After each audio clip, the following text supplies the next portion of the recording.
जो काम सरकार नहीं कर पाई वो इन लोगों ने करने का काम किया। इसके लिए आज मैं समस्त अपने नारनौल और अपने इस जिले की तरफ से संत रामपाल महाराज जी का और सभी इनकी पूरी कमेटी का धन्यवाद करता हूं, आभार प्रकट करता हूं साथियों।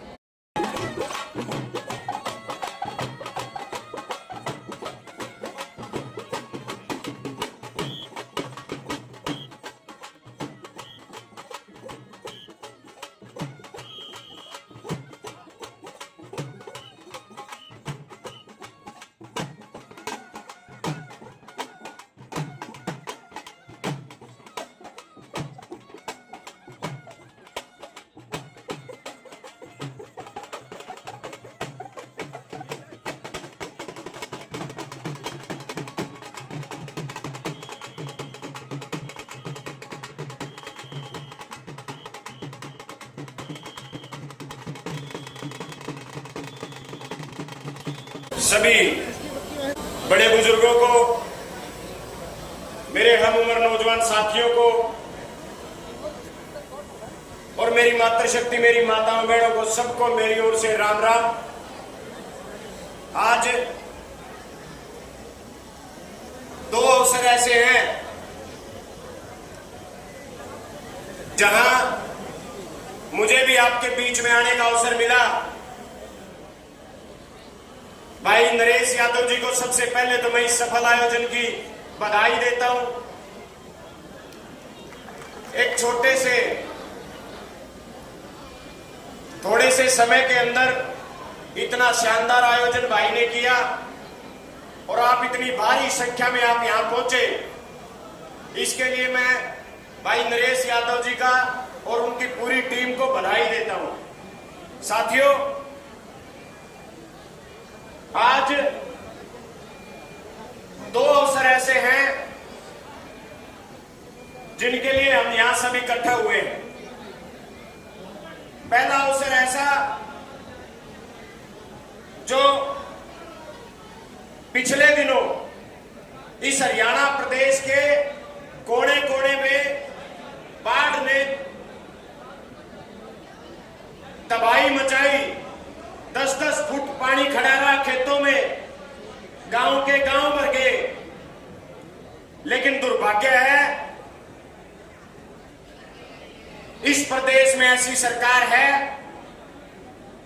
जिसने उस किसान की कोई सुध नहीं ली। लेकिन संत रामपाल महाराज जी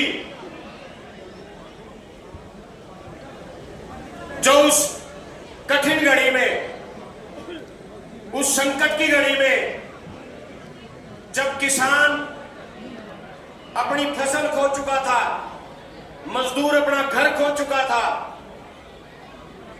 संत रामपाल महाराज जी भी आए और उन्होंने अपने इन सभी अनुयायियों को,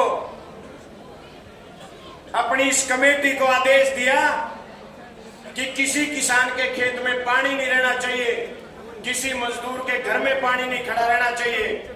और संत रामपाल महाराज जी के आदेशों के द्वारा इस कमेटी ने ऐसा काम किया जिन्होंने इतिहास बनाने का काम किया और उदाहरण पेश करने का काम किया कि अगर इच्छा शक्ति हो तो कोई भी काम पूरा किया जा सकता है।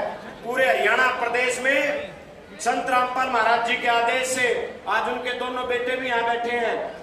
उन्होंने पूरे हरियाणा में हर किसान और मजदूर तक राहत सामग्री पहुंचाई, चाहे पाइपलाइन की बात हो, चाहे मोटर की बात हो।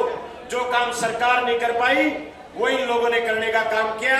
इसके लिए आज मैं समस्त अपने नारनौल और अपने इस जिले की तरफ से संत रामपाल महाराज जी का और सभी इनकी पूरी कमेटी का धन्यवाद करता हूं, आभार प्रकट करता हूं साथियों। दूसरा साथियों, कल जब नरेश भाई का फोन आया तो कहने लगे भाई कल भोजन की व्यवस्था है। मैंने कहा नरेश भाई के प्रोग्राम है? बोले जी एक तो रामपाल महाराज जी को सम्मानित करना है और दूसरा अपना जिला बन गया, जिले के उपलक्ष्य के ऊपर में खाने का प्रोग्राम है। मैं आज आप सबको बधाई देता हूं कि जो इस जिले की कम से कम 10 साल पुरानी मांग थी वह मांग पूरी हुई और हम सबको इस प्रदेश का 23 और अपना जिला हांसी मिला। इसके लिए मैं आप सबको बधाई देता हूं। साथियों, एक एक साथी जिसने इस जिला बनवाने में सहयोग कराया, हमारी कमेटी बैठी थी अभी यहाँ, जो जिला बनाओ कमेटी संघर्ष समिति थी, हमारे किसान संगठन थे जिनकी मांग थी इस जिले के लिए, पुरानी मांग थी कि भी हांसी जिला बनना चाहिए, क्योंकि ये हांसी कई सौ साल पहले भी जिला था और जो आज जिले हैं उनसे बहुत पुराना महानगर था। हांसी का अधिकार था। चाहे मैं हांसी के विधायक श्री विनोद ब्याना जी की बात करूं, चाहे मैं अपनी बात करूं, लगातार विधानसभा में हमने हांसी को जिला बनाने की मांग उठाई। चाहे संघर्ष समिति की बात करूं, चाहे भाई नरेश यादव की बात करूं, चाहे इन किसान साथियों की बात करूं, जो लगातार हांसी को जिला बनाने की मांग उठाते थे। और मैं धन्यवाद करता हूं इन सब साथियों का जिन्होंने एक कठिन लड़ाई लड़ी और हांसी को जिला बनाने में अपना योगदान दिया। यही आपके बीच में कहने आया था। आप सबने मेरी बात को सुना, आप सबका बहुत बहुत धन्यवाद। मेरी ओर से, नानुल की ओर से आप सबको नए साल की बहुत बहुत शुभकामनाएं। मैं परमात्मा से प्रार्थना करता हूं ये नया साल आप सबके लिए उन्नति लेके आए, तरक्की लेकर के आए और सबके घर में खुशहाली रहे। आप अपने परिवार के साथ हंसते रहे, खेलते रहे, मुस्कुराते रहे। आप सबका बहुत बहुत धन्यवाद। राम राम जी, सारा